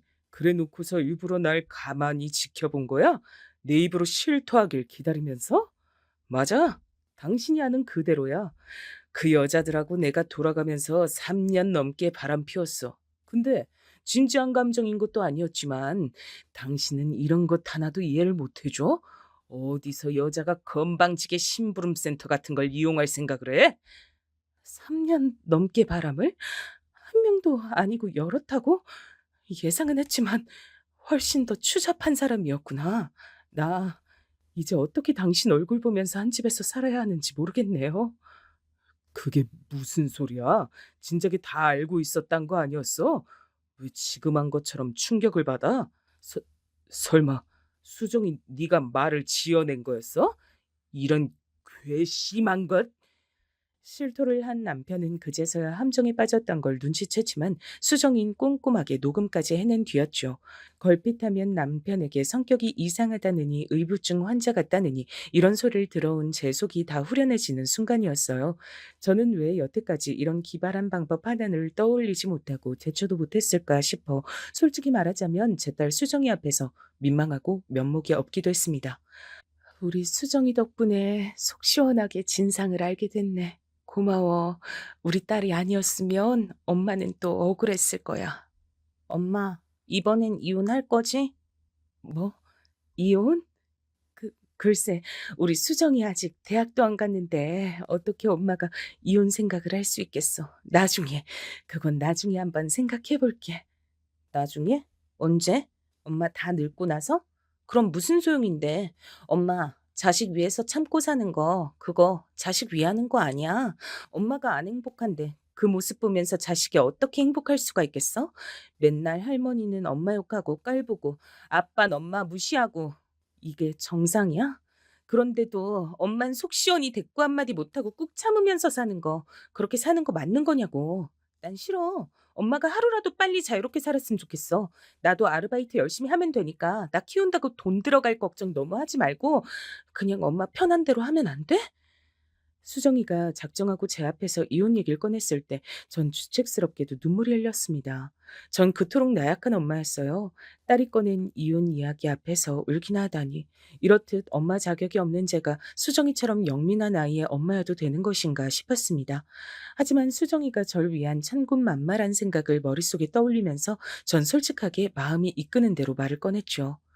수정아, 엄마가 사실은 어떻게 해야 좋은 길인지 모르겠어. 나 자신을 위한 결정을 해본 적이 없었고, 상황이 닥치는 대로 늘 그렇게만 살아왔기 때문에 내가 주체적으로 어떤 큰 결정을 내린다는 게 너무 낯설고 또 겁이 나기도 해. 이혼 때문에 네 할머니랑 갈등을 빚을 생각만 해도 심장이 막 떨려서 무섭고 그래. 엄마 참 못났지. 아니야, 엄마. 그렇게 생각하지 마. 내 눈엔 세상에서 제일 멋지고 위대한 사람이 바로 엄마야. 내가 옆에서 꼭 붙어서 우리 엄마 지켜줄 테니까 엄만 걱정하지 마셔. 알겠지? 눈물로 고개를 끄덕인 저는 이튿날 남편에게 이혼을 통보했습니다. 사실 그 직전까지만 해도 정말 이혼까지 가야 하나 말아야 하나 고민을 했는데 형식적인 부부고 전 남편이 단지 제 남편이고 제 아이의 아빠라서 이 가정에 매달려 살아왔을 뿐이지 제 가슴이 남편을 사랑하고 있지 않다는 걸 깨닫자 더 망설이긴 싫더라고요. 남편은 제 예상을 뒤엎고 흔쾌히 이혼에 동의를 해주었습니다. 그 이유가 황당하긴 했죠. 어디 나 없이도 잘 사는지 두고 보자. 분명 후회하겠지. 그런 소리를 자신 있게 뱉더군요. 덕분에 이혼할 수 있었네요. 불과 며칠도 안 지나서 후회로 몸부림친 건 제가 아니라 그쪽이었습니다. 내가 잘못했어. 먼저 이혼하자고 한 게 괘씸해서 홧김에 응했는데 내 본심은 그게 아니었어. 이혼할 생각은 추호도 없었다고. 우리 다시 합치자. 나 이제 바람도 안 필게. 집안일도 도울게. 수정이한테도 신경 좀 쓰고 그럴게. 어? 이미 떠나간 버스에다가 손을 그렇게 흔들어봤자 뭘 하겠나요. 버스는 이미 다른 정류장으로 갔어요. 저를 찾아와서 용서를 비는 전 남편의 모습을 보며 저는 묘한 승리감을 맛봤죠. 수정이가 아니었다면 평생 못 느껴봤을 기분이었습니다. 저란 여자가 설마 전 남편 앞에서 말을 그렇게 초연하게 뱉으며 거절을 할 수 있을 거라곤 그 이전엔 상상도 못 해본 바였어요. 심장이 막 떨렸으나 기분만은 상쾌했네요. 구질구질하게 매달리던 전 남편은 그렇게 떨쳐냈는데 관건은 전 시어머니였습니다. 건방지게 우리 아들한테 먼저 이혼장을 날렸길래 객기를 부리나 했더니 그게 아니라 진짜로 진심이었어? 수정이하고 둘이 살겠다고 얻은 이 원룸 꼬라지를 보니까 너무 가짜나서 말문이 막힐 지경이구나. 저희 둘이 짧게 살기엔 더없이 괜찮은 곳이에요. 그건 네 생각이지. 수정이가 이제 내일 모레면 성인인데 이딴 코딱지만한 데서 사는 게 말이나 되니? 구질구질한 네 수준에 맞춰 네가 자식도 끌어내리는구나. 처음부터 너는 수준이 영 아니었지. 그래도 순박하게 생겨먹어서 말은 잘 듣고 애는 잘 낳게다 싶었는데 못 하나 들어맞지를 않았으니 너만 아니었음 우리 아들은 괜찮은 여자와 결혼해서 나한테 손자도 둘 셋쯤 안겨줬을 텐데 너 때문에 모든 게 틀어졌어. 애초에 네가 화근이었어. 말씀을 이어갈수록 분에 차셨던 건지 시어머니께선 화가 나서 몸을 떠시더니 제 뺨을 때리셨어요. 몸에 새겨진 시어머니에 대한 공포로 전 굳어버렸고 한 번 더 제 뺨을 때리시는데도 방어하지 못했죠. 두 번째로 맞은 제가 방바닥에 주저앉자 시어머니께선 그대로 제 머리채를 잡고 흔드시며 소리를 지르셨어요. 전 무서워서 몸을 떨며 이리저리 휘둘리고 있었습니다. 그리고 바로 그때 수정이가 집으로 왔던 거예요. 시어머니께선 깜짝 놀라서 멈추셨고 제가 슬쩍 뜬 눈으로 본 광경은 수정이가 거침없이 다가와서 시어머니의 뺨을 후려치는 것이었습니다. 수정아, 네가 어떻게 이 할미의 뺨을... 내가 분명히 경고하는데 한 번만 더 우리 엄마 때리면 내가 진짜 당신 가만 안 둘 거야. 그리고 나 당신 손녀 아니야. 난 그냥 우리 엄마 딸이야. 그러니까 나한테 아는 척 하지 마세요. 충격에 빠진 시어머니께서 힘없이 돌아가던 그 뒷모습은 평생 잊혀지지 않을 장면이었습니다. 전 수정이를 끌어안고 고맙고 미안하고 속상해서 그날 펑펑 울었죠. 제가 아무래도 제 인생의 구원자를 직접 낳은 것 같다는 생각밖엔 들지 않았던 것 같아요. 공부도 잘했던 제 딸 수정이는 대학도 혼자서 갔습니다. 제가 돈을 대주지 않았는데도 장학금을 받고 입학을 했어요. 그 정도로 대견하고 대단했어요. 저도 엄마로서 딸에게 도움을 받기만 할 게 아니라 뭔가를 해주고 싶은데 수정이가 도무지 그럴 기회를 안 내어주더라고요. 이혼하고 7년 만에 좋은 감정으로 만나는 상대가 생겼을 때도 수정이가 적극적으로 밀어줘서 제가 용기를 낼 수 있었습니다. 재혼 목적도 아니고 그냥 서로 의지할 친구가 생긴 좋은 거잖아. 엄마, 난 굳이 망설일 이유가 없다고 봐. 수정이가 그렇듯 편하게 말을 해주지 않았다면 저는 좋은 상대를 놓쳤을 거예요.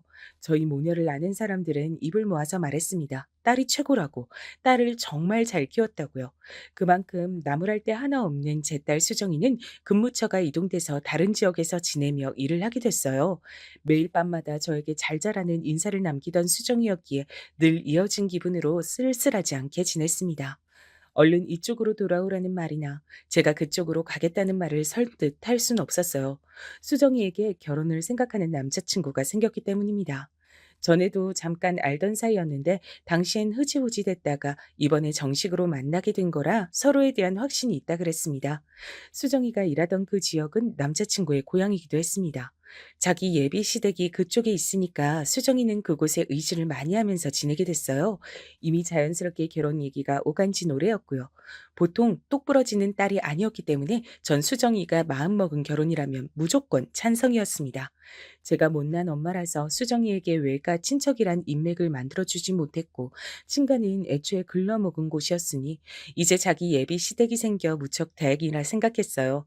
가족이란 울타리가 인생을 살다 보면 정말로 중요하게 작용을 하잖아요. 그러니까 수정이에게도 그런 것이 튼튼하게 생겼단 것이 반가웠습니다. 그때까지만 해도 그렇게 믿었죠. 튼튼한 울타리라고요. 제가 수정이 책임지고 평생 행복하게 만들어주겠습니다. 믿고 맡겨주십시오. 제 앞에서 그렇게 외치던 예비 사위의 모습도 든든해 보였습니다. 아주 듬직한 사내였어요. 20대 중반까지 운동선수였다가 부상을 당해서 그만뒀다고 하더라고요. 체격이 무척 좋았고 얼굴을 웃는 인상이었습니다. 결혼에 대해 이런저런 대화를 자주 나눈다고 하는 두 사람, 그리고 자기 예비 시댁과 이미 좋은 사이로 잘 지내고 있는 수정이의 모습, 이런 것들이 저를 딱히 걱정할 것 없이 마음을 놓게 만들었습니다. 워낙 알아서 잘하는 제 딸 수정이가 어련히 알아서 잘 진행할까 싶었네요. 전 그저 수정이가 하자는 대로만 따르면 될 거라고 생각하며 지냈어요. 그러다 슬슬 상견례 날짜부터 일단 잡자는 얘기가 들려왔고요. 그때 일이 발생했던 겁니다. 수정아, 이번 주말에 올라와. 엄마가 장조림 해줄게. 웬 장조림? 엄마, 나 그거 싫어. 예전에 할머니가 장조림 국물 팍팍 졸이라고 하면서 엄마 등짝 때렸던 거 생각난단 말이야. 어머, 그랬어? 우리 딸은 기억력도 좋아. 그리고 그런 걸 아직도 마음에 담아두고 있어? 엄만 진작에 다 털어버렸는데. 난 우리 엄마 괴롭게 한 것들은 하나도 안 빼먹고 다 기억해. 내가 두고두고 이를 갈며 살 테니까 우리 엄마 편하게 다 털어버려도 괜찮아. 아, 엄마, 나 이제 전화 끊어야겠다. 왜? 우리 딸이 벌써 잠들 시간은 아닌데 이제 씻으러 들어가려고? 아니, 그게 아니라 대석이 오빠가 간만에 운동하던 얘 친구들 만나서 술 한잔 한다 그랬거든? 근데 내가 너무 보고 싶어졌나 봐. 집으로 들어가기 아쉽다고 나 보러 온다 그러더니 지금쯤 거의 도착했을 것 같아. 앞에 내려가 보려고. 난 대석이 오빠랑 시간 보내다가 잘 테니까 엄마도 좋은 꿈 꾸셔. 이번 주말에 올라갈게. 수정이가 예비 사위와 알콩달콩 잘 지내는 모습에 저절로 흐뭇한 미소를 지으며 전화를 끊었을 때까지만 해도 몰랐어요. 상상도 못했습니다. 그 통화가 끝나고 불과 몇 분 후 참담한 일이 벌어질 줄 알았다면 전 수정이에게 절대 집 앞에 나가보지 말라 그랬을 겁니다. 전화를 끊는 일도 없었을 거예요. 제 딸 수정이는 결혼을 약속한 남자가 술에 취해 운전대를 잡은 차에 치였습니다. 억울하고 허무하고 기가 막히고 정말 이걸 어떻게 표현해야 할지 모를 끔찍한 사고였습니다. 예비 사위가 수정이가 사는 건물 앞에 쌓여 있던 구조물을 들이박았고 그 구조물이 하필이면 수정이 쪽으로 무너졌습니다. 불쌍한 제 딸 수정이는 양다리가 구조물에 깔려 크게 다쳤어요. 주말에 수정이가 올라올 줄 알았는데 설마 제가 내려가서 병원의 중환자실에 누워있는 수정이를 볼 줄은 몰랐습니다. 수정아, 아, 안 돼. 우리 딸 운동하는 걸 좋아해서 신발을 몇 켤레씩 사서 모으던 너였는데 네가 절망에 빠져서 못 일어날까 봐 난 그게 무섭다. 수정아, 불쌍한 우리 딸 어떡하면 좋아? 의료진은 최선을 다했다고 얘기를 하면서 필요한 조치는 앞으로도 수정이의 컨디션에 따라 다 할 거라고 강조를 했으나 그러면서도 양쪽 다리가 예전처럼 동시에 걷고 뛰는 일은 앞으로 영영 없을 거라고 그것만은 힘들 거라고 그렇게 덧붙여서 결국 저를 심신하게 만들었습니다. 수정이는 성격만큼이나 움직이는 것도 활동적인 아이였어요. 소심한 자기 엄마하고는 판이하게 달라서 테니스도 잘 치고 등산도 곧잘 하던 인물이었습니다. 결혼하고 나면 아이를 가지기 전에 마라톤에도 정식으로 도전해 볼 거란 얘기도 했었어요. 그런 수정이의 제잘거림을 전 다 기억하고 있는데 제 딸의 두 다리가 이제 영원히 동시에 움직이는 모습을 볼 수 없게 됐다는 것이 믿어지지가 않았습니다. 끔찍해도 너무 끔찍했어요. 수정이가 눈을 뜨는 순간이 오는 것조차 두려웠습니다.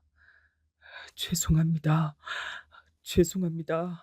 죄송하단 말씀밖엔 드릴 게 없어서 미치겠습니다. 제가 당연히 끝까지 수정이 책임지고 가겠습니다. 제가 평생 옆에 끼고 살겠습니다. 죄송합니다. 음주운전으로 그런 사고를 벌인 예비사위는 얼굴이 완전히 상해 있었습니다. 마음 같아서는 당연히 예비사위의 꼴도 보기 싫었어요. 멱살을 잡아 흔들고 수정이의 다리를 돌려놓으라고 하고 싶었습니다. 하지만 수정이에게 선택을 맡겨야 할 것 같아 꾹 참았습니다. 다 무슨 소용인가 싶기도 했고요. 간신히 눈을 뜬 수정이는 자기 다리 상태부터 면밀히 파악에 들어가더군요. 그리고 두 번 다신 이전처럼 지낼 수 없다는 사실을 인지했습니다. 저는 그렇게 허망한 눈빛으로 우는 수정이의 모습을 본 일이 없었습니다. 수정이는 병실의 천장만 바라보며 하염없이 울었어요. 그런 수정이의 옆에서 저도 울고 있었습니다. 그리고 저는 예비 사위가 수정이를 평생 책임지고 안고 가겠다는 입장을 밝혀왔다는 것도 상세히 알려줬죠. 예비 사위는 죄책감이 너무 고통스러워서 차마 병원에 발도 못 들이겠다고 하면서 수정이를 보러 오지 않은 상태였습니다. 수정이가 의식을 되찾았고 컨디션도 올라오고 있으니 예비사위가 이제 방문을 할 때가 됐다고 그렇게 생각을 하던 참이었어요. 수정이의 예비시댁, 그러니까 저에겐 예비 사돈댁 사람들이 오더니 미친 소리를 늘어놨습니다. 죄송합니다. 수정이 너무나도 영특하고 좋은 아이예요. 저희도 잘 알아요. 하지만 자식 새끼가 우선입니다. 이런 결혼으로 우리 아들 발목을 잡게 할 순 없어요. 결혼은 없던 일로 했음 합니다. 저기, 이보세요. 제 딸은 한쪽 발목이 으스러졌는데 발목을 잡지 말란 소리를 어떻게 하시나요, 지금? 제가 옳게 들은 건지 헷갈릴 지경이네요. 설마 이렇게나 양심 없는 집안이라고는 생각하지 않겠습니다. 저희 가족을 욕하고 손가락질 하셔도 할 말 없어요. 하지만 우리 아들 앞길 위해서라면 그 어떤 욕을 먹더라도 감수할 수 있습니다. 저도 수정이가 너무 안 됐고 미안하지만 어쩔 수 없는 건 어쩔 수 없는 거예요. 우리 아들보다 우선일 수는 없어요. 죄송합니다. 우리 아들이 멀쩡한 사람과 새로 인연 맺고 잘 살 수 있도록 그렇게 해주고 싶어요. 저는 예비 사돈댁 입에서 나온 우리 아들이란 말을 듣자마자 절 피마르게 만들었던 전 시어머니 그분이 떠올라서 머리가 어지러웠습니다. 역겨운 기분이 들어서 당장이라도 헛구역질을 하고 싶은 걸 꾹 참고 간신히 입을 열었어요. 우리 불쌍한 수정이, 제 딸, 그쪽 잘난 아들께서 술 처먹고 운전만 하지 않았어도 이런 일 당하지 않았을 거예요. 그런 억울한 사고로 한쪽 다리는 완전히 제 기능을 상실하게 된 지 이제 2주일도 채 안 지났습니다. 그런데 제 앞에 와서 어떻게 그런 소리를 하세요? 사람이라면 그러시면 안 되죠. 그럴 순 없는 거죠.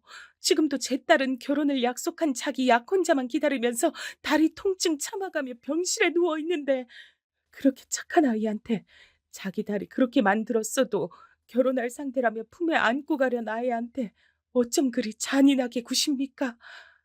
우리 아들도 충격이 커서 지금 일상생활이 힘들 지경이에요. 우리 아들도 따지고 보면 피해자라고요. 암튼 뜻은 전달했으니 알아들으셨을 거라 믿습니다. 이보세요. 이렇게 가시면 어떡하나요? 제 딸은 보고 가셔야죠. 왜? 직접 얼굴을 보고 미안하다고 잘못했다고 사과도 하지 않는 거야. 이 양심 없는 사람들아. 황급히 사라져간 예비 사돈댁의 뒷모습을 보며 제가 절망감에 울었습니다. 설마 예비 사위가 수정이가 깨어난 이후로 한 번도 병문안을 안 왔을 때부터 불안하긴 했으나 이럴 줄은 몰랐습니다. 그 가족들도 한마음 한뜻으로 파혼을 원하고 수정이를 무참하게 버릴 줄은 몰랐습니다. 저는 수정이에게 무슨 말을 전해야 할지 난감했어요. 근데 병실에 들어가서 마주한 수정이의 얼굴을 보고 이미 상황 파악을 다 마쳤다는 걸 눈치챘습니다. 수정이는 이미 다 느끼고 있었던 거예요. 엄마, 대석이 오빤 안 오지? 그쪽 식구들도 아무도 안 오는 거 맞지? 조용히 묻는 수정이의 목소리 앞에서 전 벼락이라도 맞은 것 마냥 몸을 떨며 아무 대답도 참아 못했습니다. 그것으로 충분히 답이 됐는지 수정이는 공허하게 눈물을 흘릴 뿐이었어요. 충격을 받은 모습에 제 가슴이 찢어졌습니다. 자기 예비 시댁이라 생각해서 수정이가 그 집에 자주 연락을 하고 과일도 사가고 빵도 사가고 이런저런 얘기를 다 나누고 재산 얘기도 하고 그랬다는데 이미 며느리라 다름 없었는데 어떻게 이런 잔인한 배신을 당한단 말입니까? 사고의 원흉이 그쪽에 있음에도 다리가 불편한 며느리는 맞기 싫다는 그 집안 사람들의 이기심이 한없이 역겹게 느껴졌습니다. 치사하고 비겁한 예비 사위는 얼굴도 비추지 않았어요. 바로 그 점이 늘 당당하고 자신감이 넘쳤던 수정이의 고개를 떨구도록 만든 것 같았습니다. 결혼을 바라보던 남자에게서 설마 그렇게까지 외면을 받을 줄은 몰랐던 거예요. 아픈 다리를 붙잡고 눈물을 흘리는 수정이의 모습을 보며 전 결심했습니다. 엄마가 되어가지고서 늘 딸에게 받기만 해왔는데 이제야 제가 진정으로 나설 때인 듯 싶었어요. 제가 나서서 제 딸 수정이를 위해 행동을 떼었습니다. 수정아, 이제 그만 울자. 네 눈물이 아까워, 응? 나도 울기 싫어. 근데 눈물이 나오는 걸 어떡해. 내 자신이 너무 바보 같아. 평생 나만 위할 것처럼 떠들었던 그놈의 가식적인 주둥이를 확 찢어버리고 싶은데 그럴 수가 없잖아. 그럴 힘이 없잖아. 이대로 당하고 버려져야 한다는 게 분하고 억울해서 눈물이 나와. 내가 멍청해서 잘못된 사랑을 했나 봐. 엄마한테도 너무 미안해. 너는 잘못 없어. 잘못은 그쪽에서 한 거야. 수정아, 조금만 기다려. 엄마가 반드시 복수해 줄게. 제품에 안겨 엉엉 웃는 동안 수정이는 제 말이 진담인지 몰랐습니다. 하지만 전 이튿날 곧장 실행에 들어갔어요. 예전에 수정이가 제 전남편을 향해서 심부름 센터란 걸 운운했던 때가 기억났습니다. 그래서 사람들을 고용하기로 했어요. 바람잡이 역할 해줄 사람들이 필요한데 이런 것도 해줄 수 있나요? 술자리를 좋아하는 어떤 남자 곁에 가서 부추기는 게 중요한 일이에요. 보수는 원하시는 만큼 맞춰드리겠습니다. 제 하나뿐인 딸의 복수예요. 꼭 성공해야 합니다. 사랑하는 사람을 위해서 움직일 때는 아무 망설임도 뒤따르지 않는다는 걸 전 깨달았습니다. 제가 원하는 상황을 유도하고 만들어줄 인력들을 구하는 동안 전 복수심에 불타올랐을 뿐 조금도 그만둬야겠다는 생각이 들지 않았거든요.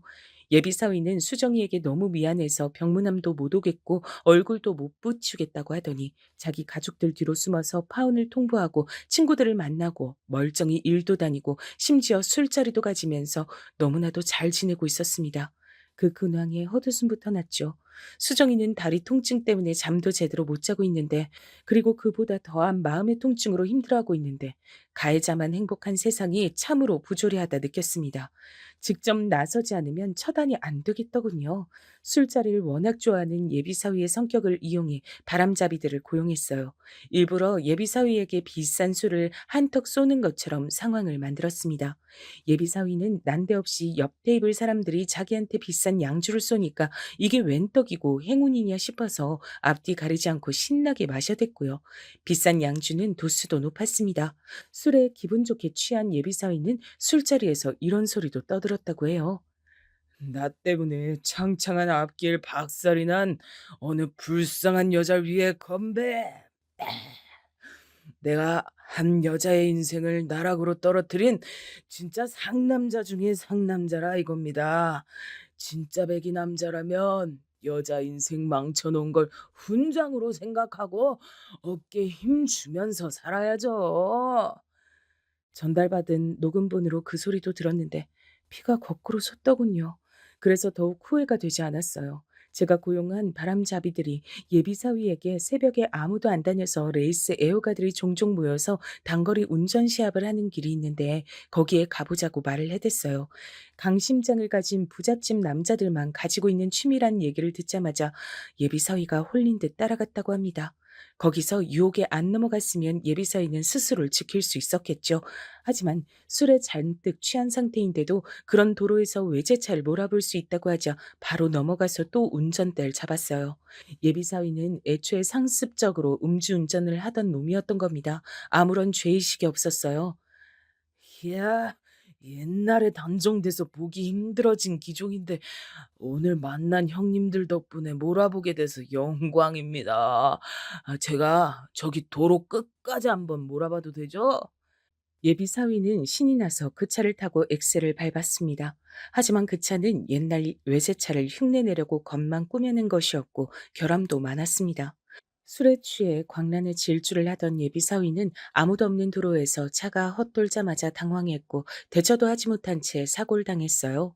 팔다리는 멀쩡했으나 뇌 쪽을 다쳐 영영 초등학교 저학년 정도의 지능을 가지고 살게 됐습니다. 그쪽이 우리 아들 저주한 거 아니에요? 그래서 우리 아들이 지금 이렇게 된 거 아니냐고. 예비 사돈댁이 달려와서 저에게 울부짖었을 때 전 시치미를 뚝 떼며 속으로만 차가운 통쾌함을 느꼈습니다. 그때는 제 딸 수정이가 사고를 당했던 날로부터 이미 9개월여가 지난 시점이었어요. 많이 힘들어했던 수정이는 조금씩 다시 삶의 의지를 키워가고 있었습니다. 그러다가 예비 사위의 소식을 접하고 나서 깜짝 놀랐던 거죠. 뭐? 엄마, 그거 진짜야? 그놈이 술 먹고 운전했다가 사고를 당해서 지능이 낮아졌다고? 그럼 그 가족들이 평생 수발 들며 살아야겠네? 음, 그렇게 됐다고 하더라. 혹시 엄마가 날 위해 복수해 준 거야? 내가 무슨 수로 그렇게 했겠어. 하늘이 노해서 벌을 내린 거지. 그럼 내가 그놈이 그렇게 돼서 속으로 기뻐한 걸 두고 죄책감을 가질 필요 없는 거지? 엄마, 나 그냥 후련해 해도 되는 걸까? 제 딸 수정이는 똑똑한 아이였어요. 그래서 제 손을 꼭 붙잡는 손길에 실린 힘을 보고 제가 예비 사위의 사고와 연관이 있음을 수정이가 진작 눈치챘다는 걸 저 또한 느꼈습니다. 하지만 아무 말도 않고 웃었죠. 작업 비용으로 적잖은 돈이 쓰였지만 조금도 후회되진 않았어요. 어차피 그 돈은 전 남편과의 결혼 생활에서 한 푼, 두 푼 안 쓰고 안 입고 안 먹으면서 제가 따로 모았던 비상금이었습니다. 제가 좋은 감정으로 만나던 분이 적극적으로 돈을 대주기도 하셔서 그 돈까지 더해 작업 비용을 마련했던 거였죠. 전 분명히 적당하지 않은 나쁜 짓을 벌였어요. 그러나 지옥불에 떨어진다 하더라도 제 딸 수정이에게 깊은 상처를 안긴 그놈과 그 집안 사람들에게 대가를 맛보게 해주고 싶었습니다. 그걸 지켜내고 나자 잘했다는 생각밖에 들지 않아서 옛날에 소심하고 심약한 저라는 인간은 어디로 가고 강인한 엄마의 모습만 남게 되었을까 싶더라고요.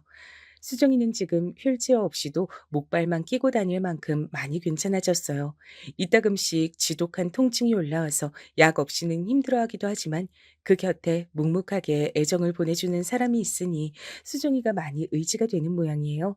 새롭게 좋은 인연을 만나서 보기만 해도 미소가 나올 만큼 제 딸 수정이는 아기자기한 사랑을 하며 살아가고 있답니다. 저 역시 마찬가지고요. 앞으로 저희 모녀 당당하게 잘 살아보려고 해요.